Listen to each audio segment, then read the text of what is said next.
CRISPR एक ऐसी technology जो जेनेटिक डिसऑर्डर को ठीक कर सकती है। इमेजिन कीजिए अगर किसी डिसीज की वजह आपके डीएनए में लिखी हुई हो। दरअसल कुछ डिसीज ऐसी होती हैं जो हमें बचपन से अपने माता पिता से मिलती है, लाइक इनहेरिटेज में, जैसे sickle cell disease, thalassaemia, haemophilia, cystic fibrosis. ऐसे ही जीन डिसऑर्डर डिसीज को ट्रीट करता है क्रिस्पर, यानी clustered regularly interspaced short palindromic repeats. नाम थोड़ा कॉम्प्लिकेटेड आपको लग सकता है, लेकिन इसका कॉन्सेप्ट बहुत ही सिंपल है। क्रिस्पर ओरिजिनली बैक्टीरिया के नेचुरल डिफेंस सिस्टम का पार्ट था। बैक्टीरिया वायरस के अटैक से बचने के लिए वायरल डीएनए के कुछ पीसेस को अपने जेनेटिक मटेरियल में स्टोर कर सकते हैं।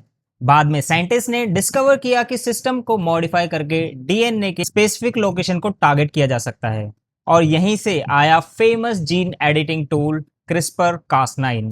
कास9 एक मॉलिक्यूलर एंजाइम है जो डीएनए को स्पेसिफिक लोकेशन पर कट कर सकता है। चलिए क्रिस्पर कास9 को एक रियल लाइफ स्टोरी के साथ समझते हैं।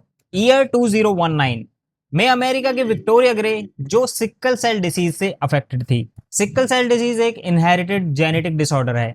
इसमें red blood cells normally round shape के ना होके सिक्कल शेप के होते हैं, जिसे हम क्रेसेंट शेप भी बोलते हैं। ये सेल्स ब्लड वेसल्स में ब्लॉकेज क्रिएट कर सकते हैं और सीवियर पेन, एनीमिया और दूसरी सीरियस कॉम्प्लिकेशंस कॉज कर सकते हैं। विक्टोरिया को भी डिसीज की वजह से पेनफुल एपिसोड्स का सामना करना पड़ता था। विक्टोरिया केस में साइंटिस्ट ने उनके blood forming stem cells collect किए। जब इन सेल्स को लेबोरेटरी में क्रिस्पर बेस्ड टेक्नोलॉजी से मॉडिफाई किया गया, गोल था कि स्पेसिफिक जेनेटिक पाथवे को ऑल्टर करना ताकि बॉडी फेटल हीमोग्लोबिन एचबीएफ का प्रोडक्शन इंक्रीज करे। एचबीएफ रेड ब्लड सेल को सिकलिंग से बचाने में हेल्प कर सकते हैं। मॉडिफाई स्टीम सेल को फिर पेशेंट की बॉडी में वापस इंट्रोड्यूस किया गया। ट्रीटमेंट के बाद विक्टोरिया में सिकल सेल्स रिलेटेड सिम्टम्स में ड्रामेटिकली इंप्रूवमेंट हुआ और उनकी need for blood transfusion and hospital care reduce हुई। अब सवाल आता है, क्या क्रिस्पर हर जेनेटिक डिसीज को क्योर कर सकता है? अभी ऐसा बिल्कुल भी नहीं है। अभी टेक्नोलॉजी डेवलपिंग फेज में है, इवॉल्व हो रही है।